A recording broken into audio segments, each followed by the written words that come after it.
de la tecnología, antes de que la sociedad fuera un ente líquido y la vida estuviera enmarcada en el tamaño que tienen las pantallas, los niños salíamos a las calles. Nos ensuciábamos y se hacían heridas de guerra durante las tardes infinitas de juegos. Y en estos tiempos de internet y celulares, es difícil imaginarse cómo jugábamos los niños hace 40 años atrás. No necesitábamos más que las calles, un descampado, y así pasábamos las tardes con los amigos del barrio. Pero los días de lluvias torrenciales, de esos que hasta se cortaba la luz por horas, eran ideales para contar historias. Y recuerdo algunas tardes de lluvia en casa de mi abuela, que lo he contado en varias ocasiones. Florencio Varela era una ciudad de Buenos Aires, bueno, lo es, pero en ese entonces era una ciudad en medio de la nada, allá lejos y hace tiempo. Durante el año 1974, la casa de mi abuela Ana Keller era como si alguien habría apretado el botón de pausa y se había olvidado de soltarlo. Estaba detenida en el tiempo. Los abuelos vivían en una casa alargada, tipo casa chorizo, con un gran patio lateral que unía todas las habitaciones. Un par de perros negros sin raza, raza perro, y algunos canarios en una jaula herrumbrada completaban el cuadro deprimente. Había un televisor en blanco y negro, casi no se veía, adornado con un pequeño mantel, modulares viejos, una bomba para sacar agua. Mi abuelo Santiago masticaba tabaco sobre una silla mecedora, por lo menos la primera imagen que me viene a la mente. Y en esa casa de los abuelos no había bicicletas, ni pelotas, ni juguetes, ni nada divertido para hacer. Era villa aburrimiento para un niño de 6 años, excepto el escuchar las historias de la abuela. Sí coincidía con días de mucha lluvia. Y en el dormitorio que nos quedábamos a dormir, que tenía un piso crujiente de madera, había un cuadro que a mí me asustaba un poco. Una fotografía color sepia encuadrada en un marco ovalado de madera de nogal. Yo me preguntaba, por lo menos a los 6 años, insisto, quién era esa pareja misteriosa que ocupaba la cabecera de la cama de la abuela. Y el hombre estaba sentado en la foto en una silla barroca, él sentado, muy raro, y de pie una señora con un inmenso y espantoso sombrero, ¿no? Era mucho antes de este tema de la igualdad de género, porque se sentaba el cacique, ¿no? Y lucía el hombre un peinado engominado, rubio, bigotes finitos, cara de estar muy enojado, con un traje gris a rayas. Y la abuela me dice: este es el abuelo de tu papá, don Francisco Goebel, me dijo. Y acto seguido me contó cómo sobrevivió en la guerra, cómo en la vieja Alemania logró hacerse de una finca. Y de pronto nos adentramos en el árbol genealógico, descubrí ramas que ni siquiera sabía que existían. Y mientras mi abuela hablaba, mi día lluvioso, en blanco y negro, se transformó en un Oscar Monet, en un Rembrandt a todo color. Me enteré que mi abuelo, mi bisabuelo o mi tatarabuelo, no sé qué era, había muerto de tuberculosis siendo muy joven. Ahora, ¿por qué me acuerdo de estos detalles? Bueno, es que en esos días de lluvia yo descubrí de dónde venía. Y la frase que más recuerdo de la abuela Ana era: usted tiene que ser agradecido. Nosotros comíamos, a veces comíamos, y salteadito, no siempre. Ya me contaba la historia para que yo sea un niño agradecido, que aunque no tenía juguetes, aunque no tenía pelotas, por lo menos ahí en la casa de la abuela, yo tenía que estar agradecido porque por lo menos podía comer mínimamente 2 o 3 veces al día.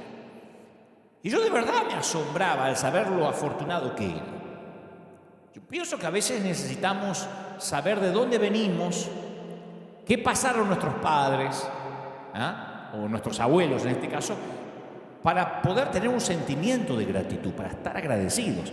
Además, esto nos conecta, nos vincula, nos hace ver en perspectiva, nos asocia a algo más grande que nosotros. Y todo cambia cuando uno conoce el resto de la historia. Ahí uno se da cuenta que somos mucho más que la suma de unos pocos días entre el útero y la tumba, entre la cuna y el sepulcro. En mi caso, aquellas historias bajo la lluvia me ayudaron a ser agradecido. Aún insisto con lo poquito que tenía cuando niño, ¿no?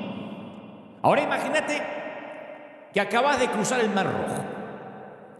Estás a espaldas de Egipto, el lugar donde sufriste opresión, esclavitud. No es Florencio Varela, ahora es Egipto. Y por primera vez sos libre. Ya estás agotado, cansado de la persecución que acabas de tolerar, pero tu corazón está acelerado, la adrenalina está allí agitada gracias a los milagros impresionantes que acabas de presenciar. Yo digo, debe haber habido todo tipo de reacciones sucediendo en el instante después que el mar se tragó a los soldados egipcios. Pero ahora estaban libres. Dios lo hizo. Y entonces, ahí estás ahí, está toda la gente, nos metemos en la historia, acabamos de ser libres.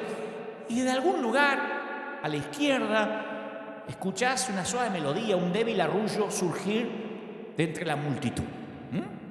Una mujer llamada Miriam comienza a tararear un himno. Acabamos de salir de Egipto. Está medio callado todo porque uno, claro, hay tantos milagros juntos que es una mezcla de emociones.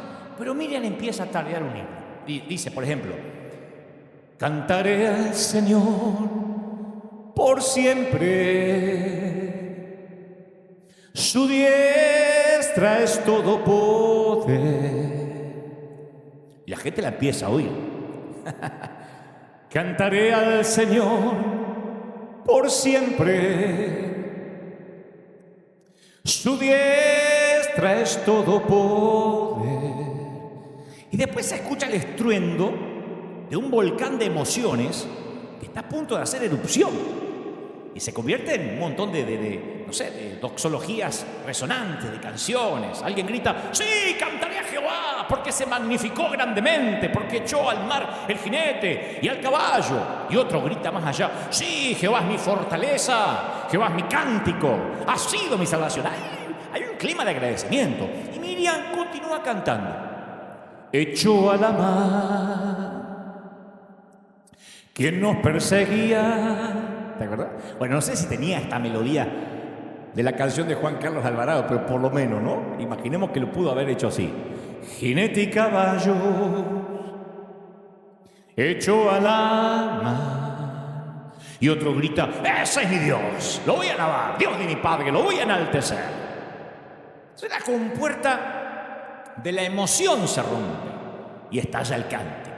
La celebración gloriosa de Éxodo 15. Es la primera canción que se registra en las Escrituras. Si vos querés preguntarte cuál es la primera canción de las Escrituras, no es el Salmo 1. Está en Éxodo 15, la primera canción, la primera zapada, el primer amplague, surge ahí, en Éxodo 15. Una nación de esclavos que habían sido liberados, cantaron, danzaron, aplaudieron, tocaron sus panderetas hasta quedar locamente exhaustos. El rugir de la multitud de voces hacía un eco por todo el desierto, a través de las nubes, y llegó hasta el cielo. Dice en esa escritura, cantaré a Jehová porque se ha magnificado, ha echado en el mar al caballo, al jinete. Pero Dios sabía que a pesar de esa alabanza eufórica, de ese primer cántico de Éxodo 15, iban a olvidarlo todo en cuestión de días. ¿Por qué? Porque así somos, no es porque así eran, así somos, señores. Así que, después que los israelitas cruzaron el Jordán, Dios pidió un monumento conmemorativo porque sabía que su pueblo necesitaba ayuda para recordar. Así como la abuela Ana lo hacía conmigo en Florencio Varela, contándome las historias de mis abuelos para que yo viera que era un niño afortunado. Eso quería hacer Dios con su pueblo. Josué, dice la Biblia, llamó a los 12 hombres que había designado de los hijos de Israel, uno de cada tribu, y le dijo en Josué 4:5, cada uno carga al hombro una piedra. 12 piedras, una por cada uno de la tribu de Israel, por cada una de las tribus de Israel. y servirán como señal entre ustedes. Y luego aclara Josué, obviamente Dios le había dado la orden. En el futuro, cuando sus hijos les pregunten ¿por qué están estas piedras aquí?, van a responder: el día en que el arca del pacto del Señor cruzó el Jordán, las aguas del río se dividieron frente a ella, y para nosotros los israelitas estas piedras que están aquí son un recuerdo permanente de aquella hazaña. O sea que cuando la gente pasara por esas piedras en el antiguo Israel y en Palestina y preguntaran: ¿pero qué significan estas piedras?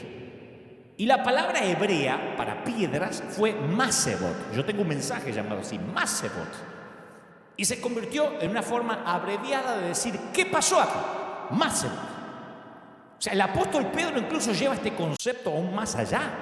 Por eso escribió en Primera de Pedro 2, el capítulo 2, versículo 4.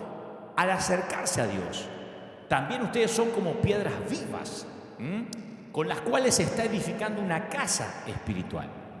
De este modo llegan a ser un sacerdocio santo para ofrecer sacrificios espirituales que Dios acepta por medio de Jesucristo. Entonces, de inmediato Pedro estableció este concepto de las piedras de los masebot. Quiero que entiendas que eres una piedra viva. Y somos piedras vivas, con una historia para contar sobre cómo hemos sido redimidos, cómo hemos sido restaurados. La forma en que vivimos tiene que instigar una curiosidad en la gente, ¿no? En cada persona que conocemos. Esa curiosidad acerca de las decisiones que tomamos, la paz que ofrecemos cuando todo el mundo está desesperado, una curiosidad acerca de la sabiduría que exhibimos, una curiosidad acerca del amor que expresamos. Todo tiene que hacer que pregunten: masebot, ¿qué pasó con este tipo? ¿Qué pasó con esta persona, con esta mujer?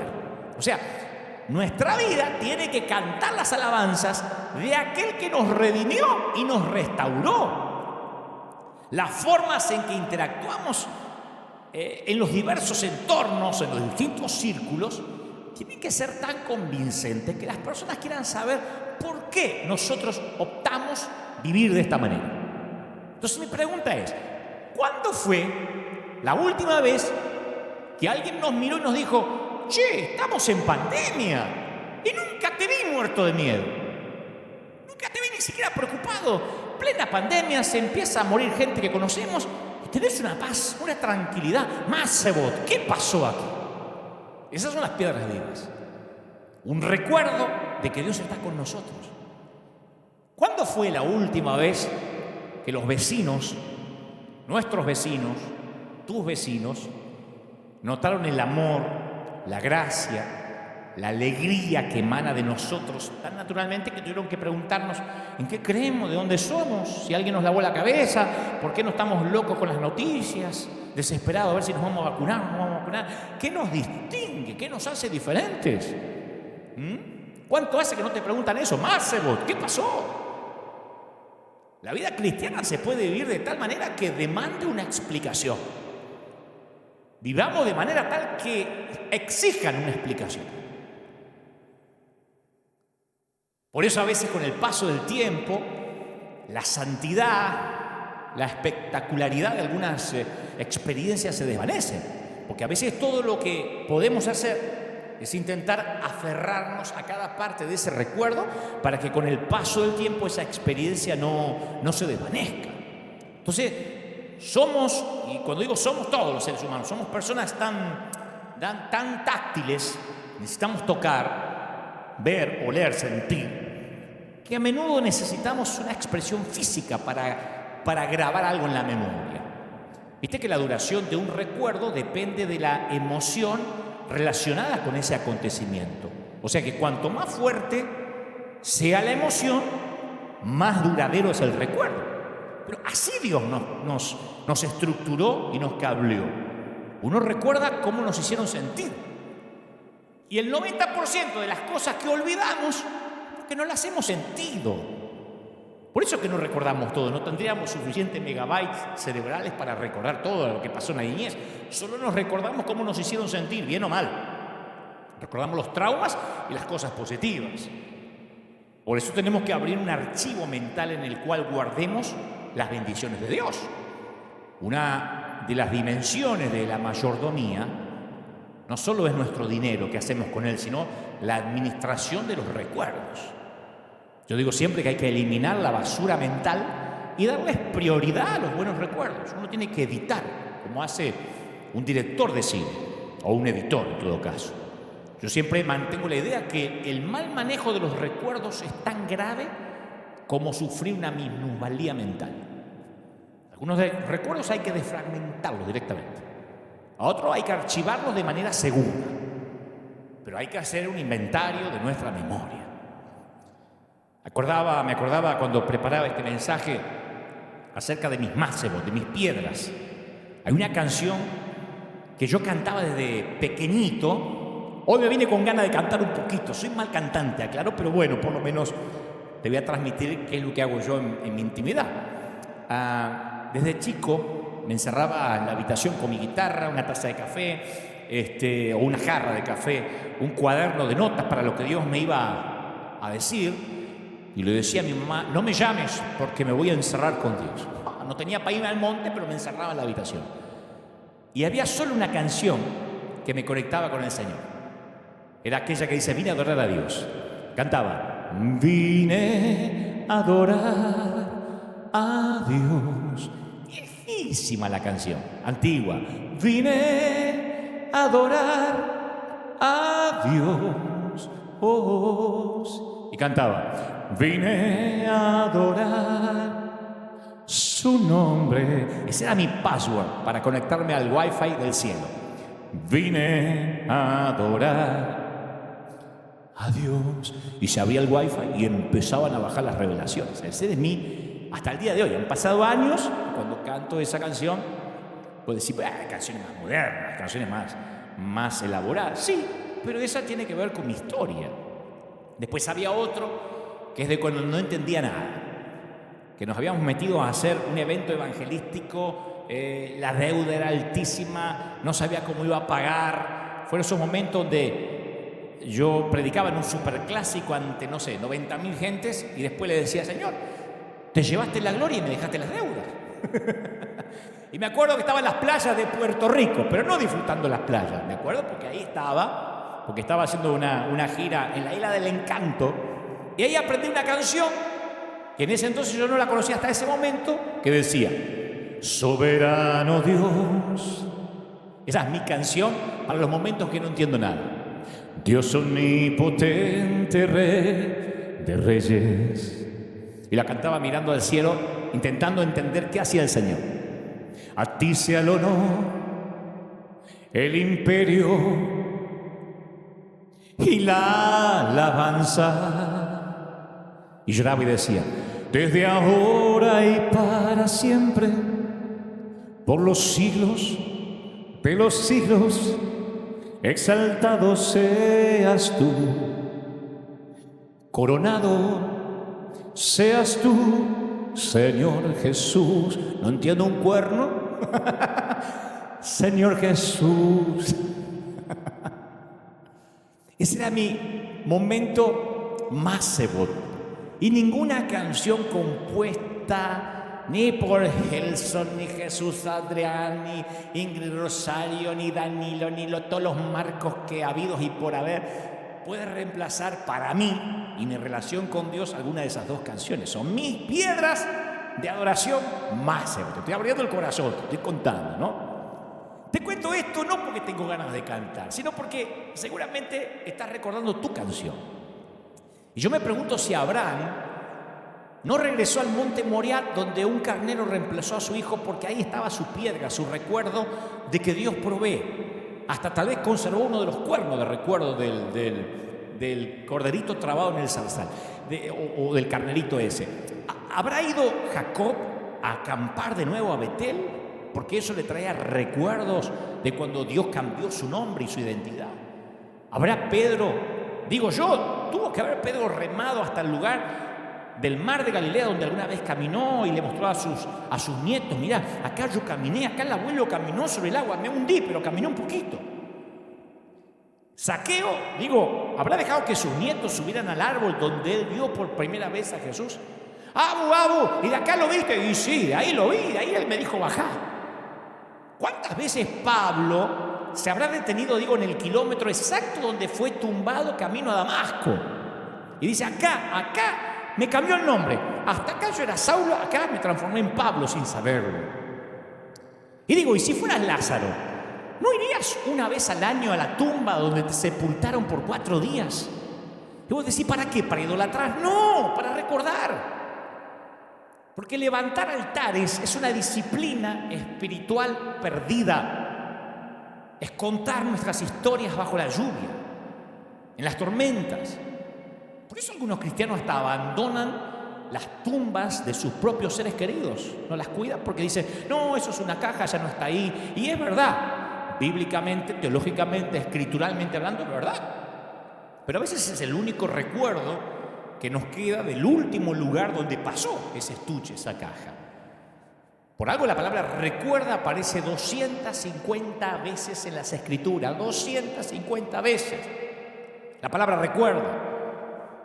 Y yo creo que los seres humanos tenemos la tendencia a recordar lo que deberíamos olvidar y olvidar lo que deberíamos recordar. Y si te doy un consejo que no me estás pidiendo, si te puedo dar un consejo que no me pedís, si no levantás un altar, olvidás pronto las lecciones espirituales que aprendiste en el camino. Yo tengo un hombro dislocado, este hombro derecho completamente dislocado, me cuesta pararme derecho y estar simétrico, y lo tengo como un símbolo de mi primera incursión en un evento evangelístico que hicimos en el Teatro Astros allá en Buenos Aires en el 2001. Durante una de las funciones, al principio de ese evento evangelístico llamado Misión REC, Recuperando el Control, yo peleaba con unos dobles de riesgo, caí mal, se me rompieron los ligamentos del hombro derecho y no me operé porque el postoperatorio llevaba 6 meses y tenía que viajar, y eso afectó mi calidad de vida hasta la fecha. Me cuesta con el hombro derecho sostener pesos, tener la mano en alto, y cada vez que me duele o me molesta, me recuerda aquellos días difíciles. Pero también me recuerda la manera en que Dios me libró, la manera que Dios proveyó. Me siento como Jacob, rengueando y recordando. Por eso yo siempre digo que desconfío de aquellos que no tienen heridas, o que no las muestran, o que las ocultan. Porque las heridas es una manera de recordar. David tenía su manera de recordar. Primera de Samuel 17:54 dice, y David, se nos escapa este episodio, pero está ahí. Y David tomó la cabeza del filisteo y la trajo a Jerusalén. Pero las armas de él, está hablando las armas de Goliat, las puso en su tienda. Y no es un dato menor que la Biblia diga que la cota de malla de Goliat pesaba 5.000 ciclos de bronce. Estos son 50 kilos, señores. ¿Sabes lo que es 50 kilos? Eso no le cabía en la repisa de la chimenea a David. O sea que la caja de recuerdo de David pesaba muchísimo. Y cada vez que David se mudaba de tienda, la cota de malla de Goliat iba con él. Era el recuerdo, su Masebot. Era un símbolo de 50 kilos de peso. Y cada vez que David la veía, se acordaba que Dios hace caer a los gigantes. Venía alguno de los muchachos, de los oficiales, de los soldados, che, David, estamos preocupados porque nos están rodeando. Y él mira la cota de malla de Goliat y dice, Dios hace caer gigantes. Así que vale la pena el peso. Son recuerdos del pasado que le dan significado a nuestro presente. Puede ser una canción, puede ser un hombro dislocado, puede ser las marcas de una cesárea, pueden ser las huellas de los pinchazos, alguna cicatriz que se puede o no se puede ocultar, arrugas, que son las huellas del paso por la vida. Sabemos que a los que aman a Dios, le dijo Pablo a los romanos, en Romanos 8:28, ¿qué? Todas las cosas les ayudan a bien. Entonces cuando vemos nuestro pasado a través de este lente, que todo nos ayuda para bien, que siempre estamos dentro de un plan, ahí cuando estamos dentro de un plan, aunque parezca que nada tiene sentido, encontramos una razón para adorar. Porque todo pasa por la manera en que nos explicamos lo que atravesamos. Yo siempre suelo dar este ejemplo cuando damos las conferencias por el mundo. De hecho, la conferencia Auténtico, en un momento yo llevaba a la gente a este ejemplo. Por ejemplo, atraviesas un divorcio. Mucha gente se divorcia y cuando pasas por ese momento no solo tienes que explicarle el divorcio a tus familiares, a tus hijos, a los amigos, sino que te lo tienes que explicar a ti mismo. ¿Por qué te estás divorciando? Y entonces viene una multitud de recuerdos, malos, algunos buenos. Si te estás divorciando, muy poquitos buenos. Entonces puedes explicarlo por esta manera, de manera genética. Bueno, se sabía que esto iba a pasar porque mis papás se divorciaron, mis abuelos se divorciaron. Puedes buscar una explicación en función de incompatibilidades. No estábamos hechos el uno para el otro, éramos incompatibles en carácter. Puedes justificarte. Bueno, es que él nunca me amó, yo nunca la amé, yo nunca lo amé. Puedes asumir una responsabilidad excesiva. Es que todo fue mi culpa, yo no dediqué al matrimonio lo que debí dedicar. O sea, lo puedes sobreestimar o subestimar, racionalizar o espiritualizar. Pero por lo general, un divorcio suele estar por encima de cualquier capacidad de explicación. Pero son tus explicaciones, las que te das a ti mismo, lo que te va a debilitar o a fortalecer para lo que viene. ¿Me explico? Ese recuerdo, ese divorcio, siguiendo con el ejemplo, puede ser un catalizador para el cambio o una experiencia que te encierre en una senda de rencor, que cierre tu corazón y no se lo abras nunca más a nadie. No permitas que nadie se acerque. O sea, no puedes cambiar el pasado, pero puedes aprender del pasado. Y así es como cambias y enfrentas el futuro. ¿Me explico? La experiencia puede ser la misma. El tema es cómo te lo explicas. Entonces, aunque haya sido un divorcio, si todas las cosas ayudan para bien, esto es, a los que conforme a su propósito son llamados, dices, me divorcié, pero más se voto. Dios usará esto para bien, para darme otra oportunidad. ¿Se entiende? Esto en cualquier infortunio o eventualidad de la vida. En lo que hayas pasado, en una quiebra financiera, en la muerte de un ser querido. Si todas las cosas ayudan para bien, encuentras la manera de explicártelo a ti mismo. Ah, esto es por algo. Lo puedo catalizar, capitalizar, aprender. Nehemías entendió este principio. Nehemías caminó sobre los muros de Jerusalén y vio un remanente cansado, agobiado, que trataba de reedificar la ciudad. Claro, los israelitas estaban rodeados por una coalición de 3 naciones. Entonces los cansados labradores se vieron obligados a trabajar, dice las Escrituras, con un martillo en la mano y una espada en la otra. Trata de trabajar así. Trata de levantar una pared en donde sea, pensando que en cualquier momento te van a atacar. O te concentras en el trabajo o te concentras en defenderte. Entonces eso produce un estrés que cansa, agota, drena. ¿Cómo iban a seguir adelante y no rendirse? Y Nehemías trajo a su memoria y a la memoria de la gente cuán grande era su Dios. Nehemías 4:14 dice, después miré, me levanté y le dije a los nobles, a los oficiales, al resto del pueblo, no teman delante del enemigo, acuérdense del Señor grande y temible y peleen. ¿Te das cuenta? Esto es lo que, la palabra clave, la palabra mágica es recuerda. Masebot. Esa fue la manera exacta como Moisés trató con el temor de su congregación.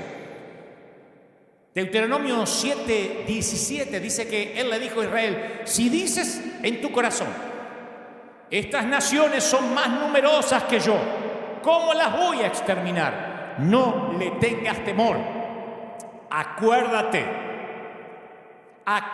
de lo que hizo tu Dios con el faraón, con todo Egipto. No desmayes delante de ellos, porque Jehová, tu Dios, está en medio de ti, grande, Dios temible. ¿Sabes qué es lo único que quita el temor? Aunque estemos en pandemia, recordar quién es Dios, porque Él no cambia. Yo me acuerdo que poco antes de la pandemia, recuerdo con pena Y con dolor que algunos domingos, estoy hablando de River Arena, pues no voy a decir cuando viajaba por otras congregaciones, que también me pasó, pero voy a hablar de acá. Que algunos domingos observaba a la gente durante la alabanza. Y algunos lo hacían desaforados, en éxtasis, apasionados. Hecho a alabar quien lo perseguía, y cantaban lo que tuvieran que cantar. Y otros, mientras que estaba la alabanza, llegaban tarde, buscaban asiento, hablaban entre sí, miraban el celular. Usaban el tiempo de la alabanza como las publicidades del cine. ¿Viste cuando uno dice, che, está la publicidad todavía, están los trailers de las otras películas? Andá a orinar tranquilo y tráeme palomitas de maíz y también comprá maní con chocolate. ¿Viste cuando? Yo veía que mucha gente usaba la alabanza como la previa, los teloneros del concierto, incluso la adoración, un momento para ir al baño, para caminar. ¿A qué hora pasan la prédica? Quizás nos hizo falta la crisis.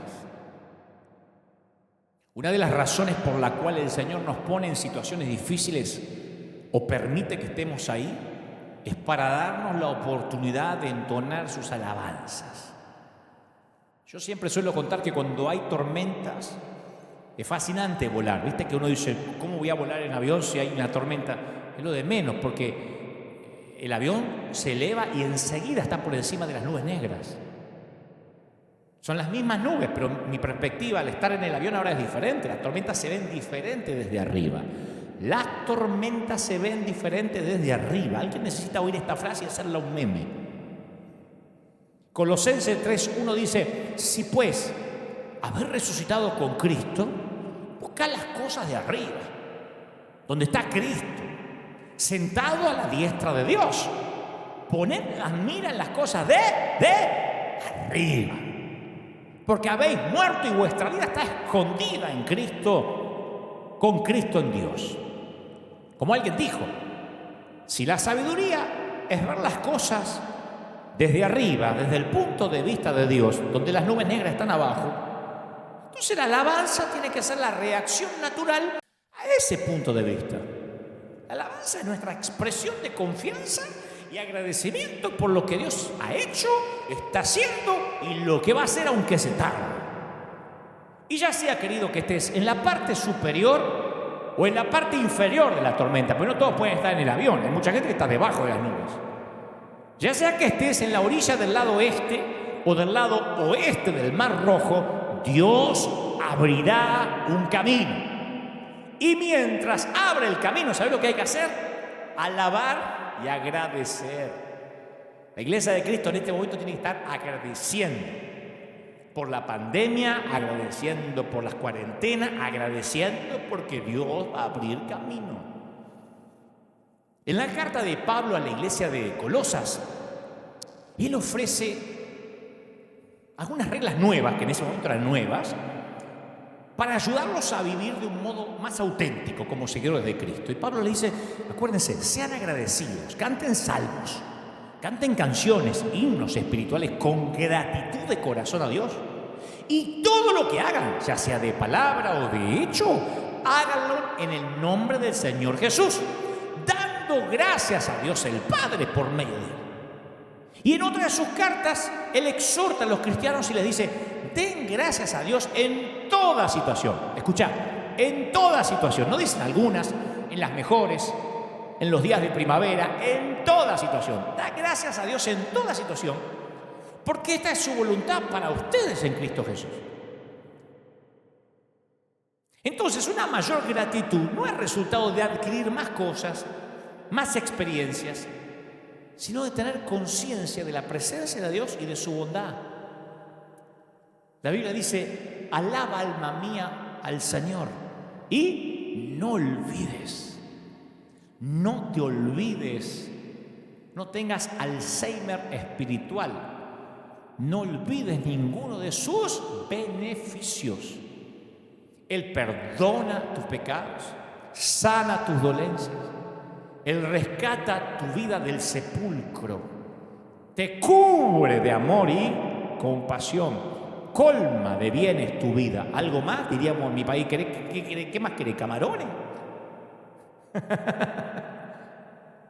Lo primero es recordar que es Dios el que te da todo esto. Vos decís, sí, ya lo sé. No, porque a veces nos olvidamos. Estos son beneficios que Él nos da. ¿Y cómo hay que responder? Con gratitud. En segundo lugar, la gratitud requiere que haya un benefactor, ¿o no? Ahí aparece la palabra bene, de benefactor, del latín bueno. Unidad factor, bene y factor. Bene es bueno, factor se relaciona con la palabra factoría. Un benefactor es alguien que hace el bien, una fábrica que produce cosas buenas. Proviene de alguien que tiene buenas intenciones. Entonces, para ser agradecidos como cristianos debemos creer que el bien que hay en nuestra vida viene únicamente de Dios, no de nuestros méritos, no de nuestros esfuerzos. Vos decís, sí, yo ya lo sé. No, lo olvidamos. Por eso el apóstol Santiago escribe, mis queridos hermanos, no se engañen. Toda buena dádiva, todo don perfecto desciende de lo alto, donde está el Padre que creó las lumbreras celestes. Entonces, no obstante, cuando lo damos por sentado o pensamos que nos merecemos los dones, ya dejamos de ser agradecidos. Y aquí el punto, chato, diría Cantinflas. No podemos ser agradecidos por algo que pensamos que es nuestro derecho. Si vos estás pagando por algo, ¿cuánto le vas a agradecer al que te lo vendió en la tienda? Gracias, pero gracias por haberme vendido la camiseta, gracias. Pero, no, pero de verdad, gracias. No, si te estás pagando, gracias porque te atendió y se acabó. Y si no tenemos un corazón agradecido, el alma empieza a sufrir en términos espirituales. Y ahí es donde muchos de nosotros fallamos la prueba de la gratitud, porque tendemos a mirar a nuestro alrededor y pensar que tenemos derecho a las bendiciones de nuestra vida. Y vos ni yo no nos merecemos todo lo que nos ha sido dado. El modo predeterminado de la raza humana pecadora es sentirse con derecho, tener la creencia de que ese don, esa experiencia que Dios puso en mi camino es mía de manera legítima. Esa es la raíz primaria del legalismo. Dios me ama porque yo cuido la sana doctrina, porque vivo en santidad. O sea, me debe Dios la salvación. Pero aquí el problema. Mientras más te consideres con derechos, menos agradecido serás. ¿Vos viste alguna vez un legalista, un fariseo agradecido? El fariseo, durante la alabanza, está mirando qué falda se puso aquella, si el otro tiene aliento a cigarrillo. No, está controlando la santidad ajena, pero no está agradecido. Él se está ganando su salvación, o al menos cree torpemente eso. Y mientras mayor sea el sentido de derecho, más pequeño es el sentido de gratitud. Y nos preguntamos por qué en nuestro mundo seguimos logrando más y más y somos menos y menos agradecidos. Por esto, precisamente por esto. Porque mi mente pecadora puede convencerme de que tengo derecho a cualquier cosa que quiero, y si no lo estoy alcanzando, si no llego a tener lo que deseo, es que alguien está estorbando, Satanás está estorbando, mi suegra está estorbando, me lo deben y deben pagarme por eso. Y eso ha conducido a una proliferación de causas judiciales, de hecho. Yo creo que a veces, a través de la ley, a través de un juicio, uno puede reclamar lo que cree que es justo, pero a veces hay gente que entabla un juicio contra alguien porque se siente con derecho a todo. Hasta la iglesia se llenó de gente que vive de la industria del juicio. Viste que en la televisión, por lo menos acá en Estados Unidos, dice: usted tuvo un choque, le duele el cuello, reclame dinero. Y si no te duele el cuello, inventá que te duele el cuello para ver si a través del juicio reclamás lo que crees que es tuyo. Y Pablo dice que esta es una característica de una vida que está opuesta a Dios. Pablo dice, a pesar de haber conocido a Dios, no lo glorificaron como a Dios, ni le dieron gracias. Y agrega Pablo esta frase magnífica, escucha, sino que se extraviaron en sus inútiles razonamientos. Eso de creernos con derechos penetra profundamente en nosotros. Por eso la ingratitud no es solo un problema psicológico. o emocional, constituye un pecado. Porque la Biblia dice, no olvides ninguno de sus beneficios. ¿Sabes que en los días de Jesús todo israelita devoto elevaba la que llamaban las 18 bendiciones? 18 bendiciones. Que de algún modo eran oraciones también, valga el fallido. Entonces en el hebreo, una bendición era cualquier oración que empezaba con la palabra bendito. Y en la mañana cuando se despertaban repetían 18 veces, bendito seas Dios, 18 veces, antes de lavarse los dientes. Bendito seas Dios, bendito seas Dios, bendito seas Dios. Recién voy por 4, 18.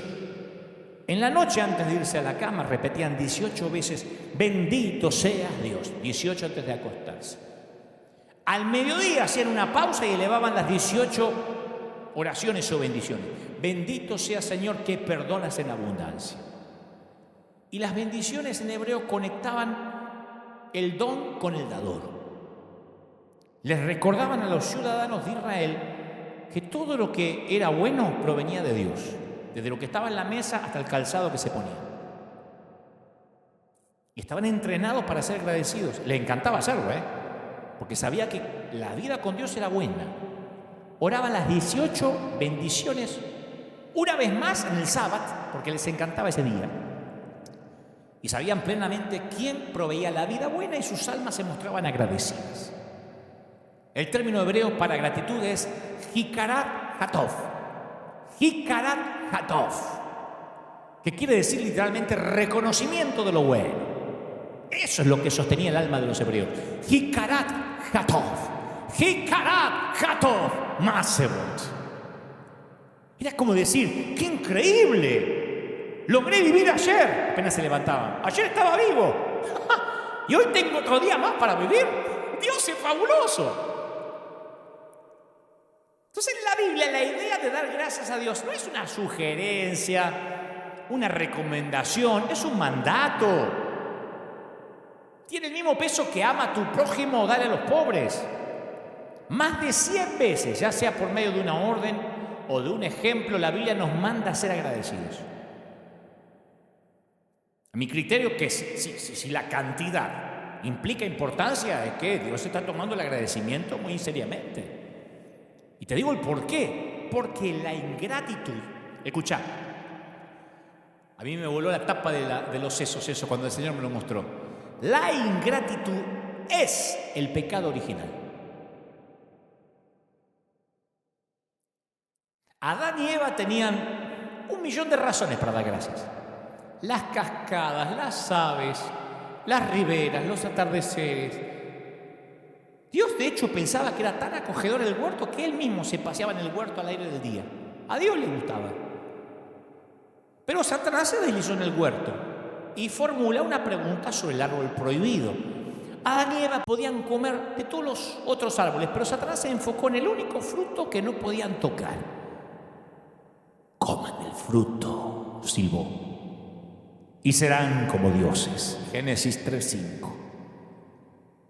Y en ese mismo instante ya el Edén no fue suficiente. Y en vez de considerar el huerto de frutas que tenían, examinaron el único fruto que Dios prohibió. Y el descontento se instaló como un matón en el vecindario. ¿Qué hubiese pasado si la gratitud hubiera ganado ese día?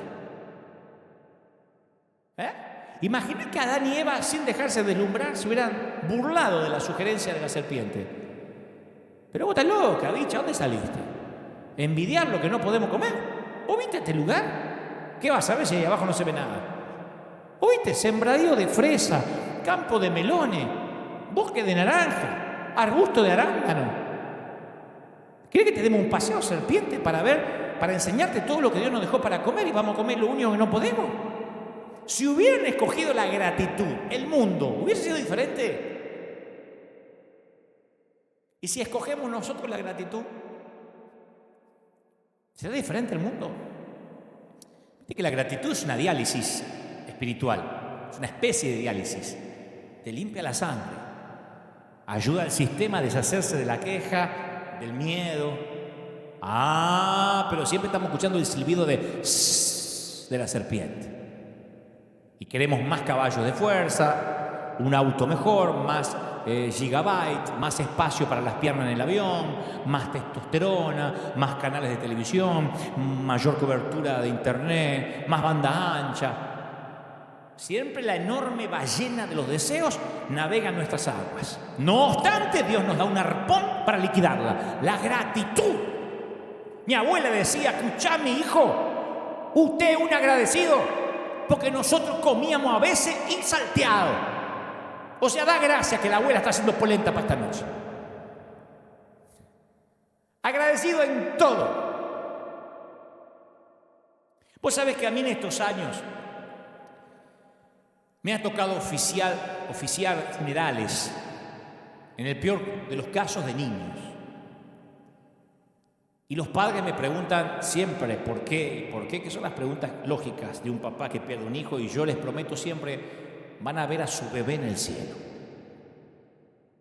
Ahora, eliminame el cielo de la historia de la humanidad y yo me quedo mudo. No tengo nada más para ofrecer. ¿Qué le digo a un papá que perdió un bebé si me eliminás el cielo? Pero incluí el cielo como nuestro hogar celestial, y la gratitud puede aparecer hasta en un servicio de funeral. Aparece la gratitud. Gracias, Señor, porque lo vamos a volver a ver. Porque tú vas a cuidar de él hasta que nos reunamos. ¿Te das cuenta que la gratitud puede atisbarse inclusive en un velorio? Por eso dice Pablo a los tesalonicenses en 1 Tesalonicenses 5:18: da gracias en todo. Con lágrimas en un funeral, pero da gracias. Lo vas a volver a ver.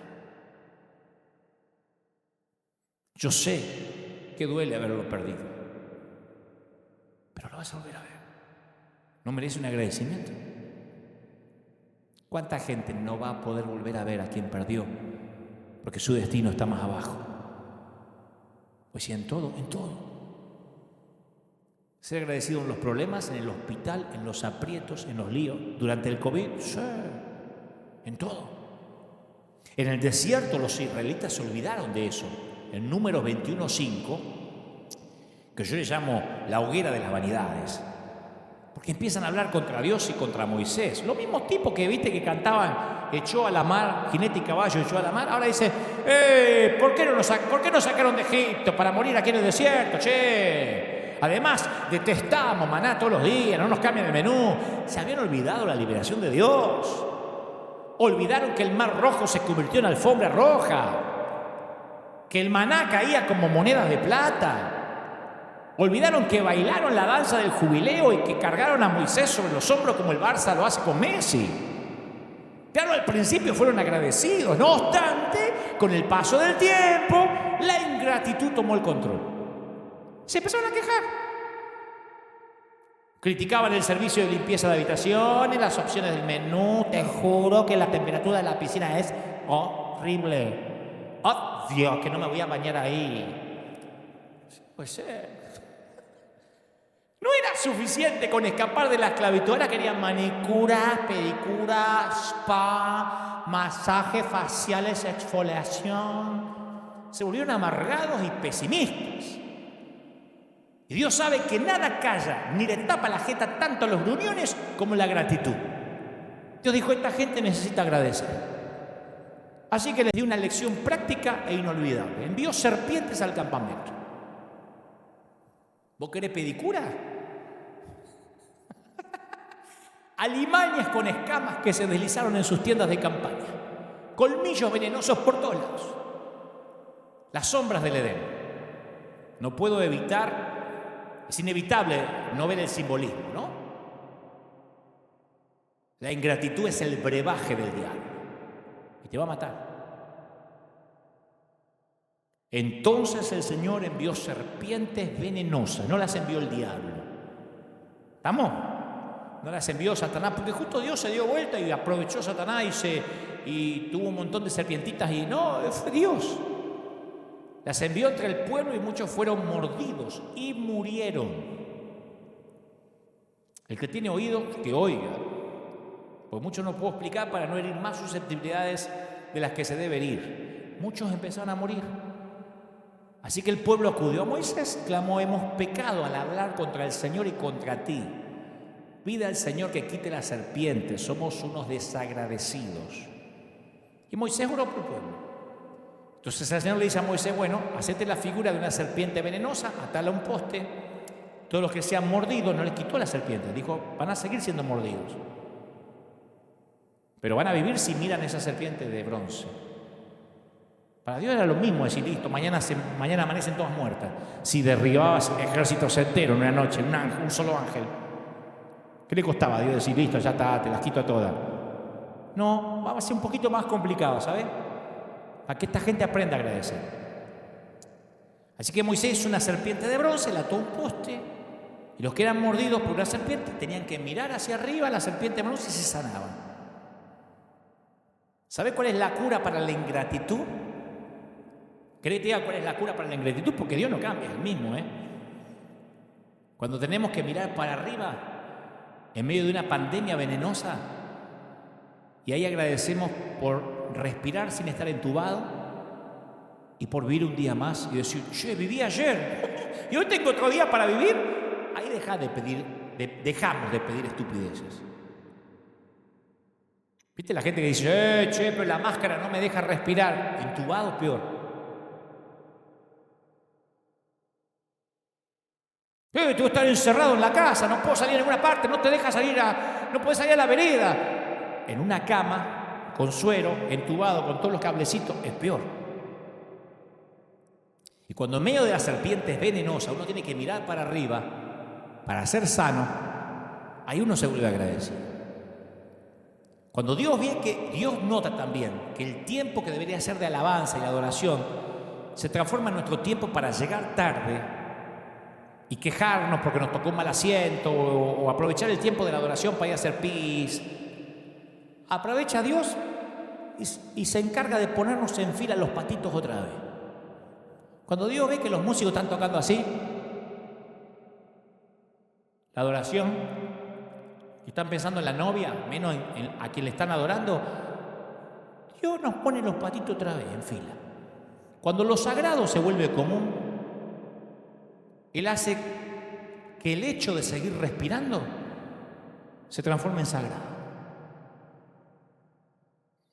Cuando lo sagrado se vuelve común, toda la gente dice: no voy a la iglesia. ¿Sabes cuánta gente había ante la pandemia que faltaba a la iglesia? Que siempre lo dije, porque al nene se le atravesó un gas, porque venía un cohete torcido. No, mejor no me voy a quedar, hace un poquito de frío, me va a lloviznar. Entonces, cuando lo sagrado se vuelve común, no te sorprendas de que de repente respirar sea sagrado. Ahí uno se vuelve agradecido, ¿viste? Si podés respirar, si podés oxigenar bien. Uno tiende a olvidarse.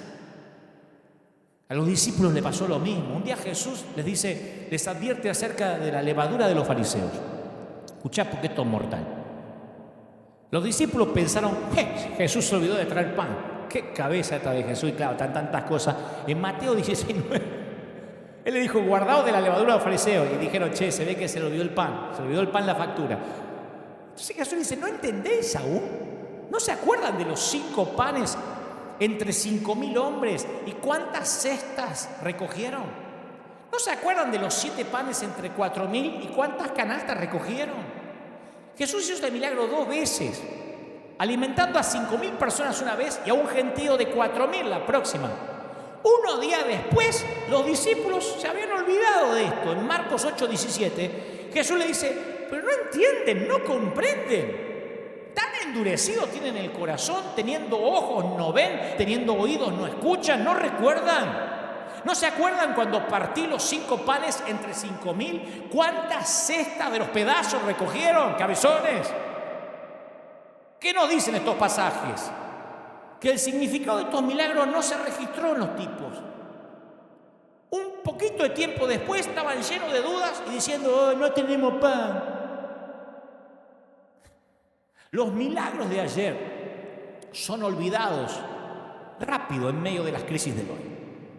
Por eso desde Génesis hasta Apocalipsis la palabra de Dios grita: recuerda, recuerda, recuerda, Masebot. Considera la exhortación de Moisés a Israel después del milagro del Mar Rojo, Éxodo 13:3. Cuando mañana te pregunte tu hijo diciendo: papá, ¿qué es esto?, le dirás: mi hijo, Jehová nos sacó con mano fuerte de Egipto, la casa de servidumbre. Y esto te será como señal sobre tu mano, como un memorial delante de tus ojos, por cuanto Jehová nos sacó de Egipto con mano fuerte. El Señor estaba diciendo en esencia: guarden estas memorias, manténganlas a mano, refrésquenlas en sus mentes, aunque el presidente vuelva a decir: volvemos a encerrar todos. Cada vez que enfrente una crisis, cada vez que enfrentes un gigante, cada vez que un enemigo se acerque, debes recordar todos los milagros que Dios hizo. No olvides los milagros que experimentaste conmigo, dice el Señor. Mantén un diario mental de cada milagro. Después asegúrate de contárselo a tus hijos. Seguí hablando acerca de esos milagros de generación en generación. Va a aumentar tu fe y la fe de la generación que sigue. Si el presidente dice: hay que volver a la cuarentena, todos, todas y todes, vos acordate de lo que Dios dijo.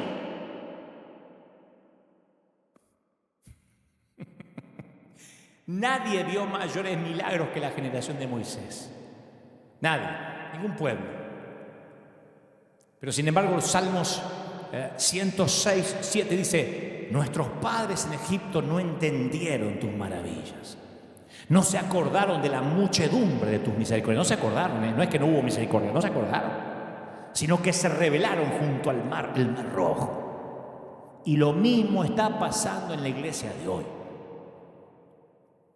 Tenemos que recordar los milagros de Dios cada mañana, como nos acordamos de lavarnos los dientes o la cara.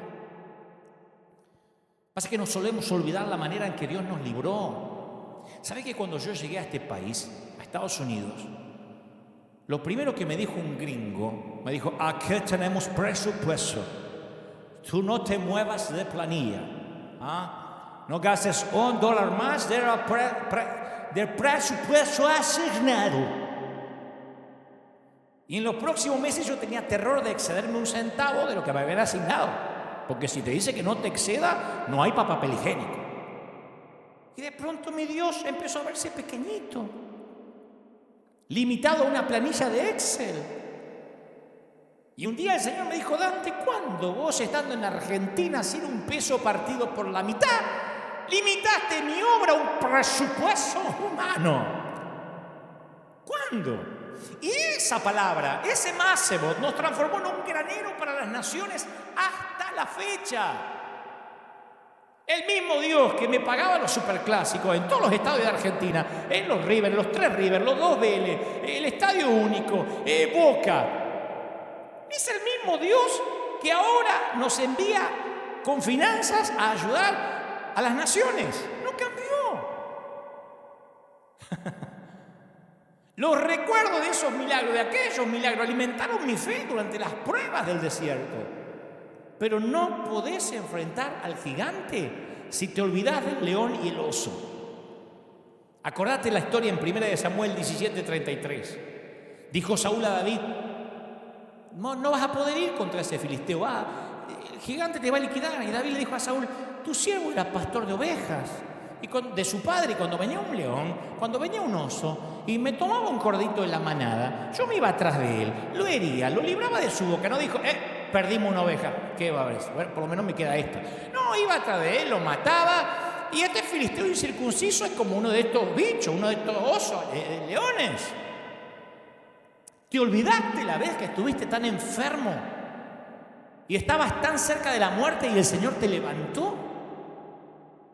¿Recordás ese desastre financiero? Sin embargo, el Señor te dio salida. ¿Te acordás cuando no tenías para pagar el alquiler? Y Dios te guardó hasta hoy. ¿Dónde encontramos la fe, la valentía para levantarnos y ganar la victoria. Muchachos que fueron alguna vez al Superclásico, les hablo a los muchachos de Argentina, los que crecieron conmigo, los que fueron la primera vez cuando eran adolescentes y hoy son padres o abuelos, porque muchos envejecieron conmigo, ¿No estuvo Dios en ese entonces? La fe viene solo cuando recordás al león y al oso. No podés ser un adorador genuino si no tenés memoria. Y menos agradecido. Lucas 17:11 dice que Jesús llegó a la frontera entre Galilea y Samaria. Entró a una aldea, había 10 leprosos que gritaban: ¡Jesús, maestro! 10 tipos. ¡Ten compasión de nosotros! ¡Ten compasión! 10 leprosos. Piel ulcerada, extremidades amputadas, rostros hinchados. Jesús le dijo: vayan y preséntense a los sacerdotes. Y los leprosos entendieron la trascendencia de esa orden, porque solo el sacerdote podía revertir el estigma, darlos por sanos. Y si los mandó con el sacerdote, era como: buscate el certificado de que el test te dio negativo. Y mientras iban, tiraban las muletas, las capuchas, sus espinazos empezaron a enderezarse, la piel se les aclaró, les volvió la sonrisa.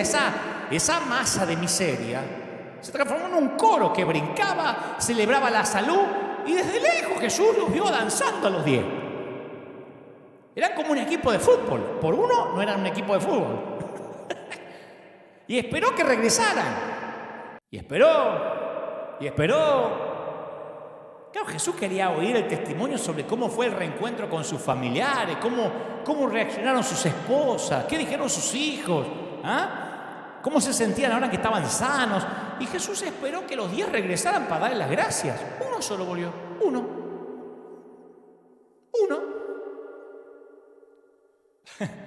Uno de ellos volvió. Cuando vio que estaba sano, volvió a Jesús y dijo: alaben a Dios. Y cayó al suelo a los pies de Jesús. Y le agradeció por lo que había hecho. Era un hombre samaritano, ni judío, samaritano. Y Jesús dice: perdóname, ¿no eran 10 ustedes? ¿No había un equipo acá? ¿Dónde están los otros 9?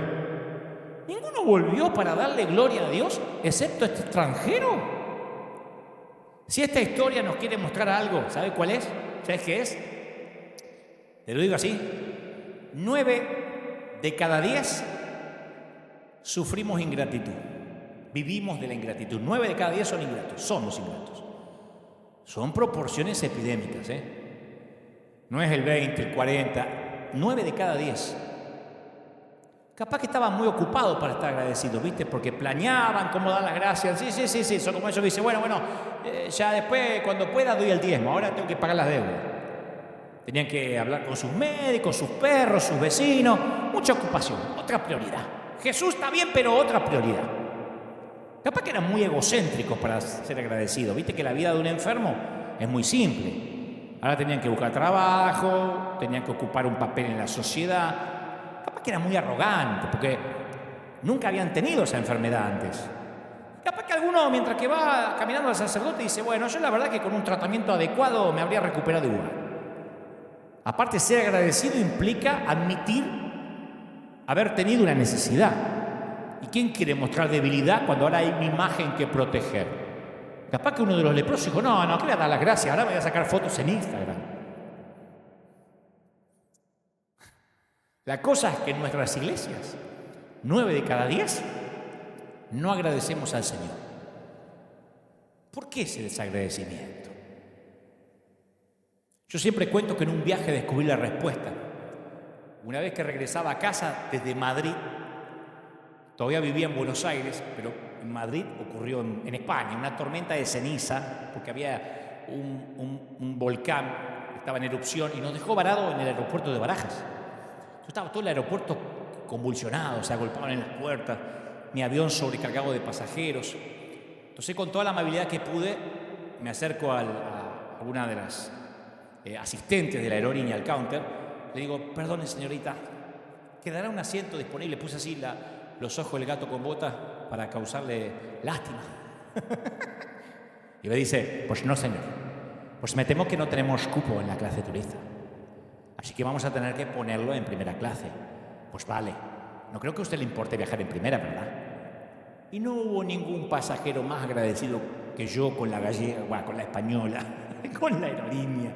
Entré como el Papa, ¿viste? Como hacía Juan Pablo II besando el suelo, no podía creer. Un señor al otro lado del pasillo donde yo me senté estaba gruñendo porque no le trajeron la almohada de pluma, porque el whisky no era de calidad. ¿Sabés cuál era la diferencia? El gruñón había pagado para ir en primera clase. A mí me lo habían regalado.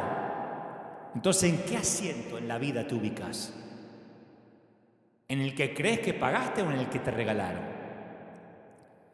Porque si sentís que el mundo te debe algo, prepárate para una vida muy larga.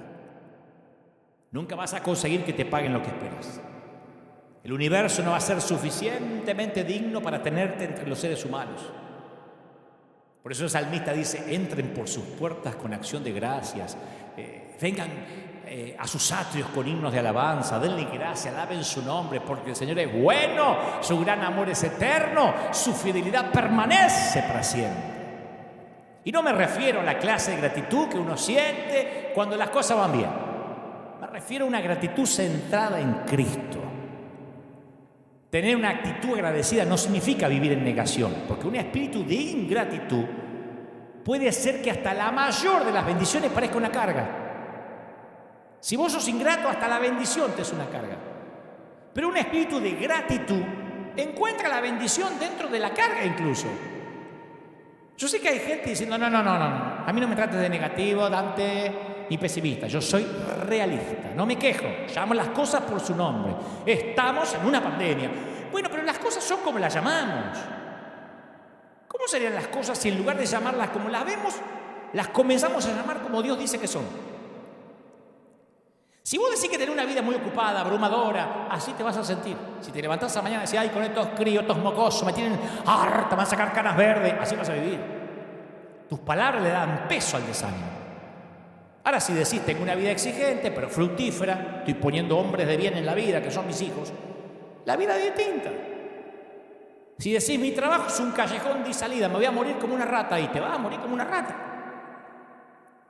Tu pasión se va a estancar dentro del ambiente que creaste con esa actitud.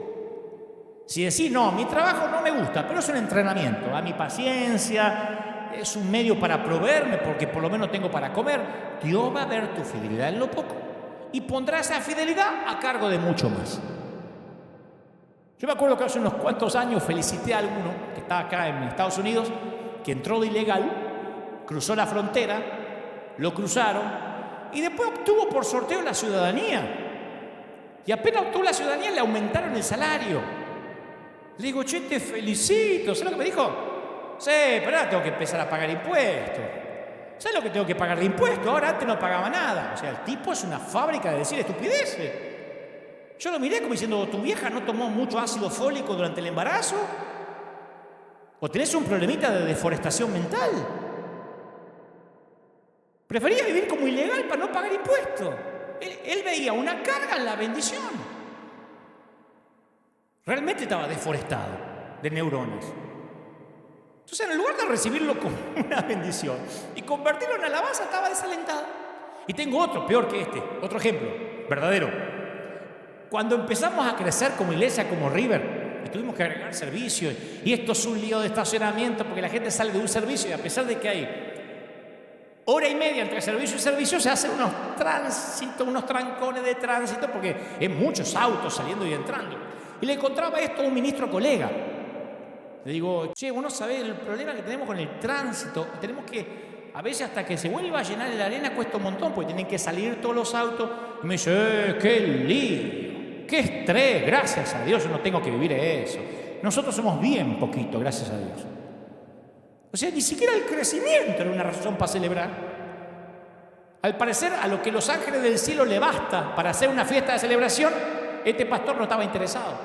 Bueno, pero en mayor o menor medida, todos tenemos esa tendencia. Yo un par de veces me quejé porque Megan, con sus 4 o 5 añitos en su momento, no paraba de interrumpirme cuando yo estaba queriendo hacer un mensaje porque quería mostrarme un nuevo malabar que aprendió en el gimnasio. ¡Ay, Megan! ¿Qué? Y Dios me decía, Dante, oraste por esta pequeñita, yo te la di. Y ahora te estás quejando porque te habla. ¿De veras te estás quejando por una bendición que me pediste? Decime, Cuando me vuelvas a pedir otra cosa te voy a hacer acordar de esto, Porque hay padres que les encantaría tener una niña que los interrumpa esta noche. Y no pueden, no tienen. Entonces la gratitud comienza donde termina nuestro sentido del derecho. Y eso pasa en nuestra relación con Dios. Viste que cuando uno se convierte, ¡ay, la gracia es demasiado buena para ser cierta! ¡Ay, abrimos la Biblia y Dios nos habla! Es un beneficio que no tendríamos manera de pagar. Y hay un momento que comienza nuestra sensación de que tenemos derechos. Y las cosas que queríamos hacer, servir a Dios, ofrendar, predicar, ahora se convierte en cosas que tenemos que hacer. Pero la ingratitud muere cada vez que recordamos lo que Dios hizo. David escribió: alaba, alma mía, al Señor. Alabe todo mi ser tu santo nombre. Alaba, alma mía, y no olvide ninguno de sus beneficios. Y empieza a enumerar. Él perdona mis pecados, sana las dolencias, rescata del hoyo mi vida, me cubre de amor, de compasión, colma de bienes mi vida, me rejuvenece. No necesito cirugía plástica. Me salvó, me bendice, me perdona, me restaura, me satisface, me sana, me cubre y encima me rejuvenece. Me ahorro en crema, me ahorro en estirarme la cara como una tortuga ninja, no tengo que ponerme botox. Cuando comenzás a pensar así y hablar así, Dios planta campamento en medio de tu situación. El desánimo no encuentra manera de establecer una base de operaciones en un corazón que está lleno de gratitud y de alabanza. Y el corazón agradecido, por otra parte, ve cada día como un regalo. Se enfoca menos en la almohada que le falta y se enfoca menos en la almohada que le falta y más en que está viajando gratis. La gratitud nos conduce a través de la pandemia. La gratitud nos aleja del temor al COVID. Hace con la ansiedad lo mismo que el sol con la neblina, la disipa. Unámonos a ese 10% que ofrece a Dios una ovación de pie, como los de Efesios 5:20. Den gracias a Dios por todo, a Dios el Padre, en el nombre de nuestro Señor Jesucristo. ¿Sabes cuál es el camino? ¿Querés que te diga el camino más seguro para salir de una depresión? El camino es el que tiene el letrero que dice gracias. Yo sé que estás pensando, pero ¿cómo se nota que a vos no se te murió alguien muy cercano? Jesús lo dijo en 1 Corintios 11:23. ¿Viste ese pasaje que siempre leemos así, cuando lo sagrado se nos vuelve común sin darle bolilla a lo que estamos haciendo y nos metemos el pan a la boca en la Santa Cena? La noche en que fue traicionado. La noche en que fue traicionado. ¿Te acordás lo que hizo Jesús? Tomó pan. ¿Y qué más? Dio gracias a Dios por ese pan y luego lo partió. No es frecuente encontrar traicionado y gracias en la misma oración, y menos en el mismo corazón. Estaba Jesús y los discípulos en el aposento alto, en un rincón Judas, el taimado, Pedro, el impetuoso, sentado a la mesa. Uno iba a traicionar a Jesús, el otro lo iba a maldecir. Y en la oscura noche del alma humana, Jesús encontró un motivo para dar gracias. Cualquiera da gracias por la luz. Jesús nos enseña a dar gracias durante la noche. Hay un mensaje llamado Fila 9, que está disponible ahí en nuestra página web, Fila 9. Allí yo cuento esta historia, me traje de ese mensaje este pequeño fragmento. Una mamá tuvo una niña que nació con necesidades especiales, ¿no? Y aceptó resignada las limitaciones de su bebé.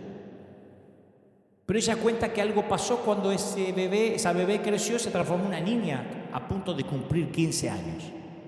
Una niña con necesidades, capacidades especiales. Y los padres de otras niñas las preparaban para su examen de conducir, otras jovencitas comenzaban a salir con novios. Y ella sabía que nunca su hija iba a tener una cita, nunca iba a ir a bailar, nunca se iba a graduar, nunca iba a manejar un auto, nunca se iba a casar. Y le comenzó el desaliento, le detonó el corazón a esa mamá. Dice, nunca me desalenté en 15 años hasta que vi que la niña se estaba transformando en mujer. Y entonces escribió un magnífico ensayo que yo en varios programas de televisión que tengo lo he compartido, porque me pareció genial. Te lo voy a regalar. Es una historia que te voy a regalar antes que nos vayamos. Se llama Bienvenidos a Holanda. Es genial la metáfora que hace. Esta mamá escribe más o menos así, palabras más, palabras menos. Dice, cuando vas a tener un bebé, es como estar planificando un fabuloso viaje de vacaciones por Italia. Comprás un montón de guías italianas, haces tus planes y decís quiero una foto en el Coliseo, en la Fontana di Trevi, la Plaza de Roma, el David de Miguel Ángel, paseo por el Vaticano, ¿por qué no? Hasta es posible que te aprendas unas cuantas frases útiles en italiano. Ma che hacemos? Grazie. Bambino. Todo es muy emocionante. Imaginarte comiendo espagueti, que te canten en la vereda de Roma. Y vos te estás comiendo una pizza a la napoletana. Y vos te haces los planes y después de esa espera llega el día. Haces tus valijas, tus maletas y te vas. Subís al avión y varias horas más tarde el avión aterriza. Y la azafata dice, señores pasajeros, bienvenidos a Holanda. Dice, ¿cómo Holanda? ¿Cómo señora? ¿Cómo que Holanda? Italia, ¿cómo que Holanda? Yo pagué para ir a Italia, toda mi vida soñé con Italia. Me sé frases en italiano. Pero hubo un cambio de último momento en el plan de vuelo. Aterrizaron en Holanda y ahí te vas a quedar. No te llevaron a ningún lugar sucio, repugnante, horrible. Distinto. Tenés que salir a comprar nuevas guías. Tenés que aprender un lenguaje distinto. Te vas a encontrar con un grupo de gente totalmente nuevo que nunca conociste. Es diferente. Cuando esperás un tipo de bebé y nace otro tipo de bebé, no es peor, es distinto. La vida es más lenta en Holanda que en Italia, menos ostentosa que en Italia, menos glamorosa que en Italia, menos moda que en Italia. Pero después de estar un tiempo allí, después de recuperar el aliento, mirás a tu alrededor y comenzás a notar que Holanda tiene los molinos de viento. Que Holanda tiene tulipanes. Que Holanda tiene hasta los Rembrandt. Y claro, todos tus conocidos están ocupados yendo a Italia, volviendo de allá, trayendo fotos de Italia, videos de Italia. Todos están alardeando de los momentos maravillosos que han pasado por la Toscana. Y te digo esto. Por el resto de tu vida vas a decir, allí en Italia es donde se suponía que yo tenía que ir. Eso es lo que planifiqué. Y escúchame bien porque yo no te voy a mentir.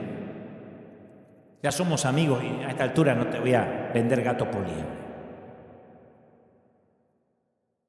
El dolor que produce una vida distinta a la que planificaste nunca se va del todo. Porque es una pérdida de un sueño muy significativo. No te voy a decir, sí, te vas a acostumbrar a esto olvidándote el otro. No.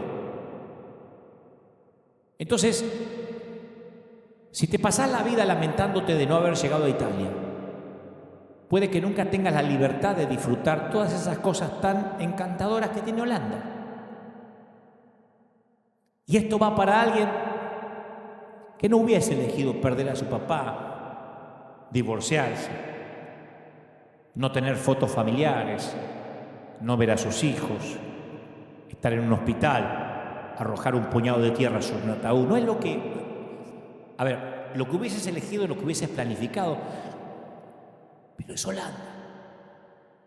Hay que comprar nuevas guías, hay que aprender un nuevo idioma y ser agradecido que el avión aterrizó.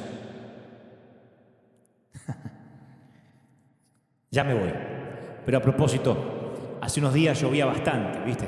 A propósito del título. Y recordaba a ese niño que miraba repiquetear las gotas de lluvia en la ventana de la casa de mi abuela Ana. Y sí, Hay días que queremos meternos de nuevo en la foto blanco y negro. Cuando la pandemia era eso que había pasado allá hace 100 años atrás, ¿te acordás? Finales del 1800. Esos días cuando pensábamos que siempre íbamos a ser pequeños, que nadie se iba a morir, que una casa bastaba para todos,